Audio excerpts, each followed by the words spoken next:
सुप्रभातम बच्चों। चलिए आज हम अव्यय शब्द पढ़ेंगे। अव्यय क्या होता है यहाँ देखेंगे। अव्यय का शाब्दिक अर्थ अव्यय शब्द का अर्थ है जिसका व्यय ना हो। व्यय मतलब होता है बेटा खर्च न हो अथवा जिसमें किसी भी स्थिति में किसी भी प्रकार का कोई परिवर्तन न हो, अर्थात वे शब्द जिनमें लिंग वचन पुरुष काल आदि की दृष्टि से कोई परिवर्तन नहीं होता, जिनका सदैव एक ही रूप बना रहता है, उन्हें अव्यय शब्द कहते हैं। तो बेटा ये हमारे जो कुछ अव्यय शब्द हैं तो इनका रूप सदैव किसी भी लिंग पुरुष काल आदि में नहीं बदलता है। तो और इनके ये अर्थ लिखे हुए हैं और इनसे एक एक वाक्य बना हुआ है। आप चाहे तो ज्यादा वाक्य भी बना सकते हैं, लेकिन समझने के लिए यहाँ पर एक एक ही वाक्य मैं आपको बता रही हूँ, आप ध्यान से देखेंगे। और ये हमारे कभी कभी मैं आपसे कहूंगी कि बेटा आप 5 अव्यय शब्द लिखो, या मैंने कुछ शब्द लिख दिए जैसे पेपर में भी आएंगे। मैंने पढ़ती पढ़ते अपी लिख दिया और मैंने पूछा कि इनमें से बताइए अव्यय शब्द कौन सा है। तो आपको ये अव्यय शब्द याद करने हैं कि अव्यय शब्द कौन से होते हैं। ठीक है, जब आप लिखते चले जाएंगे तो आपको याद भी होते चले जाएंगे। जैसे बेटा शीघ्रम जल्दी, यानी त्वयं शीघ्रम गच्छ, तुम जल्दी जाओ। चिरम देर से, चिरम अहम चिरम ध्यान करो, मैं देर से ध्यान करता हूँ। अब आगे नूनम, नूनम माने अवश्य ही। रमेश नूनम आगमिष्यति, रमेश अवश्य ही आएगा। अपि माने भी, त्वयमपि दृष्टो, ऐसी तुम देखते हो। अत्र यहाँ, यानी यहाँ। शेषवात अत्र बस्ती, यहाँ पर बच्चे भी, यहाँ पर बच्चे। अत्र माने यहाँ पर छोटे बच्चे रहते हैं। राम छोटे बच्चों के साथ यहाँ रहता है। तत्र वहाँ, स तत्र बस्ती, वहाँ पर वह बसता है, वह वहाँ बसता है। अब अहर्निशम यानी रात दिन, सह अहर्निशम पढ़ती, वह रात दिन पढ़ता है। अलम, देखिए बेटा 2 बार अलम दे रखा है। एक अलम का अर्थ होता है पर्याप्त, एक अलम का अर्थ होता है बस, यानी पर्याप्त के लिए जैसे मैंने यहाँ पे लिखा है अहम अलम अस्ति, अयम अलम अस्ति, यह पर्याप्त है। दूसरे अलम का अर्थ है बस, यानी अलम कलहन, यानी अब कलह मत करो। ठीक है। नक्तम, नक्तम का अर्थ होता है रात को। नक्तम दधी ने भुज्यति, रात को दूध नहीं, रात को दही नहीं खानी चाहिए। दधी माने दही।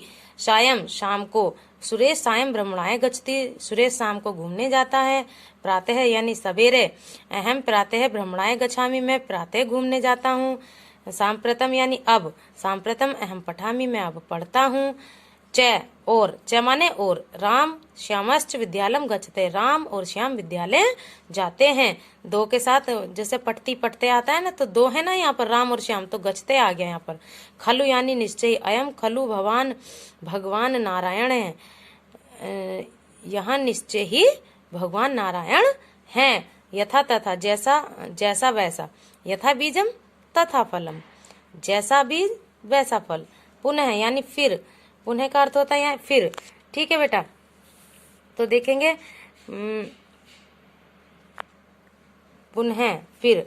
अहम पुनः असत्यम ने वदिष्यामि, मैं फिर से असत्य झूठ नहीं बोलूंगा। एकदम माने एक बार, एक बार निरपरासित, एक बार एक राजा था। सहसा, सहसा यानी अचानक, सहसा अगच्छत, वह अचानक आ गया।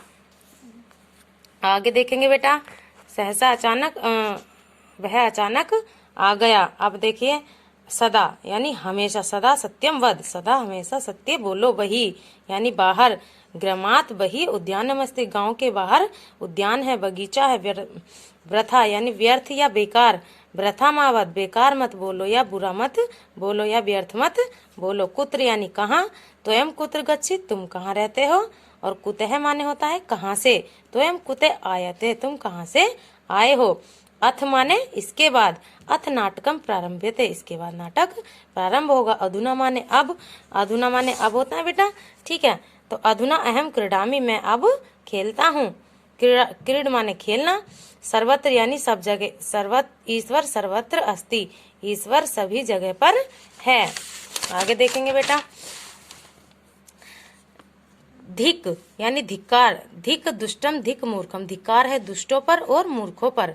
ठीक है। अब पुरा यानी प्राचीन, पुरा माने प्राचीन काल में। पुरा दशरथ है राजा आसीत, प्राचीन काल में राजा दशरथ था, दशरथ राजा था। अब बेटा अद्य, अद्य का अर्थ होता है, देखिए आप देख रहे हैं, अद्य का मतलब होता है आज। आज अद्य अवकाश अस्ति, आज अवकाश है। शनै शनै यानी धीरे धीरे, सह शनै शनै चलती, वह धीरे धीरे चलता है। उच्चे, उच्चे यानी जोर से, काके उच्चे उड्डते, कौवा ऊंचा उड़ता है। नीचे यानी नीचे, जलम नीचे प्रवहति, जल नीचे बहता है। है यानी बीता हुआ कल, आधा ये बना हुआ बेटा, ये बीता हुआ है अवकाश आसित, कल अवकाश था यानी भूतकाल हो गया।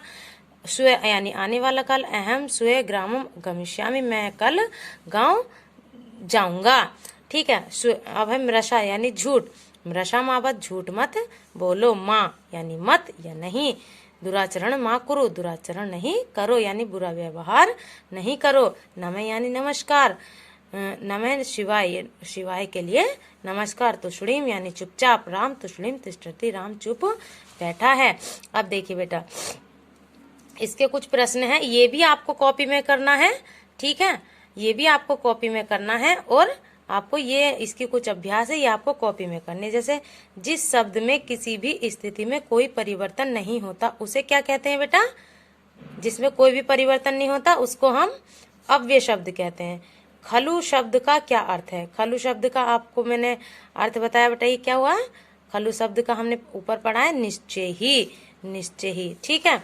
अब है व्यर्थ के अर्थ में प्रयुक्त होने वाला अव्यय है, यानी व्यर्थ में वृथा के लिए बताया है। ठीक है। माँ का तो मत बोलो, अथी ये स्वयं आने वाला कल ये है। अब आने वाले कल को क्या कहते हैं? स्वयं कहते हैं। ठीक है। अव्यय शब्द है, बताइए। जैसे कि मैं पूछ रही थी आपसे कि मैं आपको बताऊंगी। वध, ये तो धातु हो गई हमारी। पुरा काल यानी प्राचीन काल हो गया, ये तो काल नहीं जुड़ा था उसमें, केवल पुरा था यानी प्राचीन काल। नमस्करोति ये भी नहीं है, तो ये हमारा तुष्णीम आया था ना सबसे लास्ट में, ये हमारा तुष्णीम है। अब देखिए, ये है अव्यय किसे कहते हैं? अव्यय किसे कहते हैं? तो अव्यय किसे कहते हैं? जिस शब्द का कोई व्यय ना हो उसे हम अव्यय शब्द कहते हैं। अलम शब्द के अर्थों को उदाहरण द्वारा स्पष्ट कीजिए, यानी अलम शब्द का क्या अर्थ है और उसका एक उदाहरण देकर आप परिभाषा के तौर पर लिखेंगे अपनी किताब में से ऊपर से। ठीक है। अब देखिए बेटा, यहाँ पर ये सब करने हैं आपको कॉपी में। प्रश्न नंबर 3, निम्नलिखित अव्ययों का सरल संस्कृत वाक्यों में प्रयोग कीजिए। जैसे शीघ्रम है, चाहे तो आप वही लिख सकते हो और चाहे तो आप दूसरे भी बना सकते हैं, पीछे की सहायता ले सकते हैं। सायं, पुनः, सदा, सर्वत्र, अद्य, है, नमः है। इस प्रकार से आप एक एक वाक्य बना के अपनी कॉपी में करेंगे। पीछे आप किताब की या वीडियोज में से हेल्प ले सकते हैं। अगर आपको कठिनाई होगी बार बार वीडियो चलाने में तो मैं आपको इसका फोटो भी सेंड करूंगी, तो आप पीछे से देख के बस वो कर लेंगे। अब यह निम्नलिखित अर्थों का व्यक्त करने वाले अव्यय लिखिए, यानी अवश्य ही के लिए क्या अव्यय आएगा? सवेरे के लिए क्या आएगा? प्रातः, यानी एकदा के लिए एक बार के लिए एकदा, बाहर के लिए वही। इसके बाद ये सब आपको यहाँ तक करने हैं। ठीक है बेटा, ये आपका हमारा होमवर्क भी है। ठीक है। जो मैंने वीडियो कही वो सारे अव्यय शब्द आपको कॉपी में लिखने हैं, और ये जो मैं आपको प्रश्न दिखा रही हूँ 4 प्रश्न हैं, ये भी आपको कॉपी में करने हैं। ठीक है बेटा, ओके, बाय बाय।